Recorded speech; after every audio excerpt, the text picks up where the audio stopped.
Condamnons et rejetons ensuite toute personne, organisation ou État qui tient à instrumentaliser notre tribu pour des fins personnelles et inavouées. La communauté Banyamulenge n'a jamais imaginé l'option d'une quelconque rébellion pour faire valoir ses revendications à sa sécurité, par ailleurs légitime, moins encore demander à un État étranger pour venir la sauver par la guerre, qui la rend encore plus exposée qu'avant contre les autres compatriotes de son pays pour exacerber davantage les discours de haine basés sur le faciès dont ils sont victimes depuis plus de 40 ans.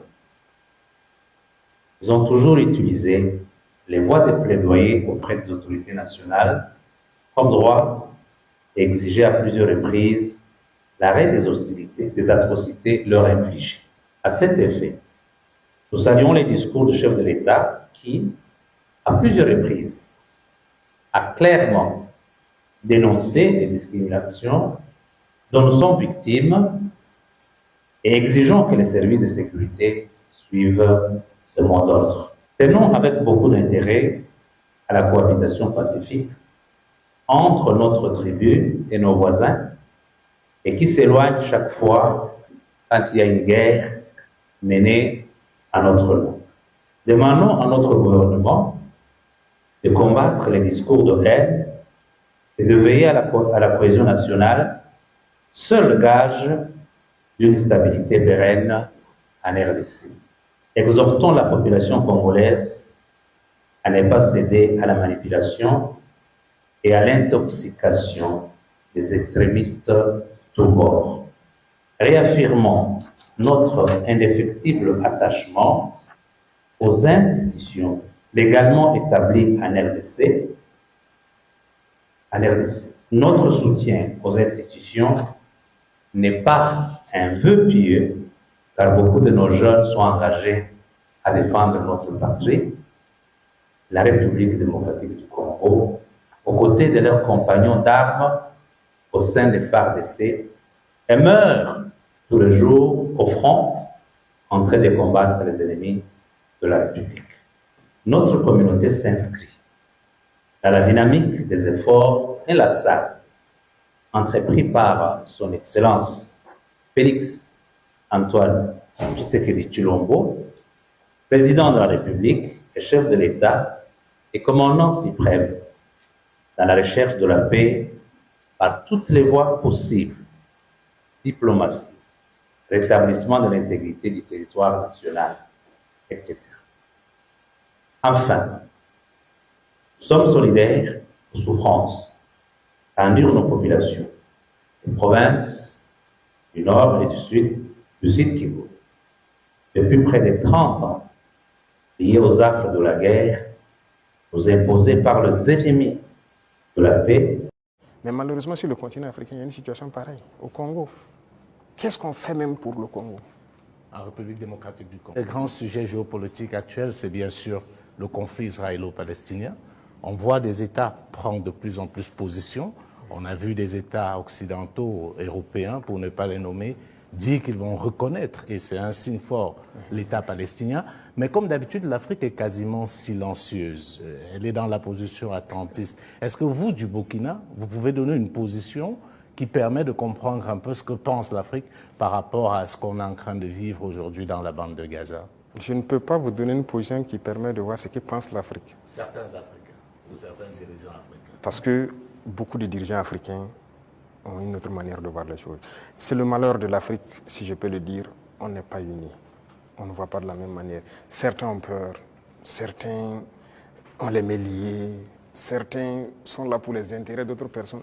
Écoutez, l'Occident a amené des gens qui ont grandi chez eux, tout faire chez eux, venir les mettre chefs d'État en Afrique. Donc c'est eux qui contrôlent tout ça. Et donc l'Afrique ne peut pas avoir une opinion. Mais je sais qu'au fond de tout un chacun, personne n'aimerait voir ce qui se passe là-bas, se passer chez lui. Mais malheureusement, sur le continent africain, il y a une situation pareille. Au Congo, qu'est-ce qu'on fait même pour le Congo? En République démocratique du Congo. Ça fait combien de millions de morts? Depuis combien de temps? Nous-mêmes, nous sommes en guerre. Est-ce que vous avez vu des pays africains même porter la voix pour le Burkina depuis les 10 années passées? C'est rare. C'est rare. Donc l'Africain a ce problème-là. Pendant que quand vous voyez en Europe, ils ont un problème. Tout le monde est uni, les gens arrivent à rapidement trouver des solutions. Les États-Unis, c'est pareil. Mais l'Afrique a ce problème. Vous voyez, ça fait 10 ans que nous on se bat. Vous n'avez pas entendu quelqu'un porter la voix du Burkina au niveau des institutions internationales et quoi que ce soit, ni le Mali, ni le Niger. Nos populations meurent, ce n'est pas leur problème. Congo, ça meurt, ce n'est pas notre problème. La dernière fois, j'ai essayé dans une de mes paroles d'essayer de parler pour que... Ça fait combien de millions de morts? Le Soudan, regardez comment il se déchire. Il y a beaucoup de conflits sur notre sol déjà et on n'arrive même pas à porter la voix. Donc, comment on va aller porter la voix des autres? Les impérialistes ont toujours utilisé la communication pour détruire l'Afrique. Parce que tout ce qui se passe comme conflit, ce sont des manipulations. Ce sont des manipulations.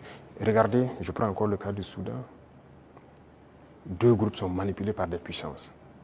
Faudrait-il pas à un moment donné qu'on se parle, on s'assoit, on exploite nos ressources ensemble, on fait vivre nos populations, on va continuer à se déchirer?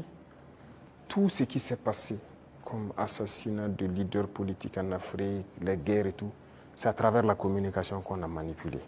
Qu'est-ce que vous faites encore dans l'Union africaine? Bonne question. Alors, je dirais que notre situation dans l'Union africaine est tellement passive qu'on ne sait pas si on est dans l'Union ou si on n'est pas dans l'Union. On nous a suspendus depuis, personne ne nous parle, c'est vraiment un silence radio. Donc alors, moi je ne sais pas si je suis dans l'Union ou pas.